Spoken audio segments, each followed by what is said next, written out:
असम में बैंक घोटालों को कवर कर रहे पत्रकार की गिरफ्तारी से हुआ बवाल।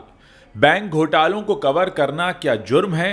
हिमंता सरकार की खुल गई पोल। बीजेपी शासित राज्यों में क्या असुरक्षित है पत्रकारिता? मुस्लिम पत्रकार दिलवर हुसैन मजूमदार की गिरफ्तारी की आपके सामने रखने जा रहे हैं इनसाइड स्टोरी। असम में हाल ही में एक मुस्लिम पत्रकार दिलवर हुसैन मजूमदार की गिरफ्तारी ने सुर्खियां बटोरी हैं। यह मामला असम कोऑपरेटिव बैंक में हुए घोटाले से जुड़ा हुआ है, जिसकी परतें खोलने में मजूमदार लगे हुए थे। इस घटना ने राज्य में अभिव्यक्ति की स्वतंत्रता और सत्ता के दुरुपयोग को लेकर गंभीर सवाल खड़े कर दिए हैं। आज हम आपको बताएंगे पत्रकार की गिरफ्तारी का क्या है पूरा मामला। दिलवर मजूमदार, जो असम के एक प्रतिष्ठित वरिष्ठ पत्रकार हैं, पिछले कुछ महीनों से असम कोऑपरेटिव बैंक में अनियमितताओं और भ्रष्टाचार की जांच कर रहे थे।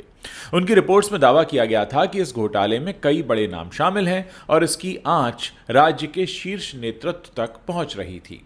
सूत्रों के मुताबिक इस बैंक के निदेशक मंडल में मुख्यमंत्री हिमंत बिस्व शर्मा का भी नाम जुड़ा हुआ है, जिसके चलते ये मामला और भी संवेदनशील हो गया। मजूमदार ने अपनी खोजी पत्रकारिता के जरिए कई सारे सबूत पेश किए थे, जिनमें कथित तौर पर फर्जी लोन, धन की हेराफेरी और सरकारी धन के दुरुपयोग के आरोप लगे थे। उनकी रिपोर्ट्स ने न केवल बैंक के अधिकारियों को असहज कर दिया, बल्कि सत्ताधारी दल पर भी दबाव बढ़ा दिया।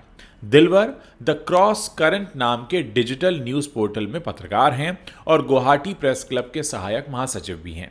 घटना के दिन उन्होंने बैंक के मैनेजिंग डायरेक्टर से घोटाले से जुड़े सवाल पूछे, जिसके बाद बैंक अधिकारियों ने पुलिस को बुला लिया और उनके खिलाफ शिकायत कर दी। 27 मार्च 2025 को असम पुलिस ने मजूमदार को अचानक गिरफ्तार कर लिया। पुलिस ने दावा किया कि उनकी गिरफ्तारी SC/ST अधिनियम के तहत की गई है, क्योंकि उनकी एक रिपोर्ट में कथित तौर पर किसी समुदाय विशेष के खिलाफ आपत्तिजनक टिप्पणी की गई थी। हालांकि मजूमदार के समर्थकों और सहयोगियों का कहना है कि आरोप पूरी तरह से मनगढ़ंत हैं और इसे उनकी आवाज को दबाने के लिए इस्तेमाल किया गया है। सूत्रों का दावा है कि मजूमदार की गिरफ्तारी का असली कारण उनकी हालिया पत्रकारिता थी, जिसमें उन्होंने कोऑपरेटिव बैंक घोटाले को सत्ता के शीर्ष तक जोड़ दिया था। ये पहला मौका नहीं है जब असम में सत्ताधारी नेतृत्व पर सवाल उठाने वालों को निशाना बनाया गया हो। इस गिरफ्तारी के बाद सोशल मीडिया पर लोगों का गुस्सा फूट पड़ा है। कई यूजर्स ने लिखा कि मुख्यमंत्री हिमंत बिस्व शर्मा क्या बेगुनाहों को जेल भेजने में माहिर हैं? विपक्षी दलों, खासकर कांग्रेस ने इस घटना की कड़ी निंदा की है। कांग्रेस नेता गौरव गोगोई ने कहा कि यह असम में लोकतंत्र की हत्या का एक और उदाहरण है। सच्चाई को उजागर करने वालों को चुप कराने के लिए सरकार हर हथकंडा अपना रही है। पत्रकार संगठनों ने भी इस गिरफ्तारी को प्रेस की आज़ादी पर हमला करार दिया है और मजूमदार की तत्काल रिहाई की मांग की है। गुवाहाटी में कुछ पत्रकारों ने विरोध प्रदर्शन करके इसकी अपना विरोध भी जताया। अधिकारियों का कहना है कि दिलवर मजूमदार के खिलाफ शिकायत मिली थी, जिसके आधार पर कानूनी कार्रवाई की गई। ये कोई राजनीतिक साजिश नहीं है। मुख्यमंत्री हिमंत बिस्व शर्मा ने अभी तक इस मुद्दे पर कोई आधिकारिक बयान नहीं दिया है, लेकिन उनके करीबी सूत्र बताते हैं कि सरकार इसे कानून व्यवस्था का मामला मान रही है। मजूमदार की गिरफ्तारी के बाद उनके वकील ने कोर्ट में जमानत याचिका दायर की है, जिसकी सुनवाई जल्द होने की उम्मीद है। इस बीच ये मामला असम में सत्ताधारी बीजेपी और विपक्ष के बीच एक बड़े टकराव का कारण भी बन सकता है। विशेषज्ञों का मानना है कि अगर मजूमदार के दावों में सच्चाई पाई गई तो यह घोटाला राज्य सरकार के लिए एक बड़ी मुसीबत खड़ी कर सकता है।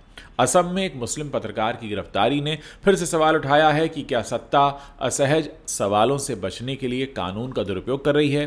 दिलवर मजूमदार का मामला न केवल पत्रकारिता की स्वतंत्रता से जुड़ा है, बल्कि ये भी दर्शाता है कि सच्चाई को सामने लाने की कोशिश करने वालों को कितने जोखिमों का सामना करना पड़ता है। अब सबकी नज़रें कोर्ट के फैसले पर टिकी हैं और इस घोटाले की जांच आगे कैसे होती है, इस पर टिकी हैं।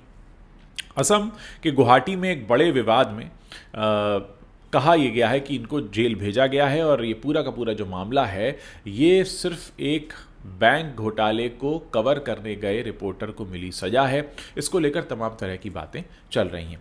तो उम्मीद ये है कि ये पूरा का पूरा मामला जिस तरीके से निकल कर सामने आया है, इसमें कोई ना कोई वजह और बात वो ज़रूर सामने आएगी जिससे ये साबित हो सके कि दिलवर हुसैन ने क्या वाकई कोई गुनाह किया था, या एक खबर से ध्यान हटाने के लिए उनको सलाखों के पीछे डाला गया है। देखते हैं इस पूरे मसले पर आगे किस तरीके से बात निकल कर आती है। लेकिन हाँ, इतना ज़रूर है कि देश भर में इस बात को लेकर पत्रकार नाराज़ हैं, गुस्से में भी हैं और सवाल भी पूछना चाहते हैं।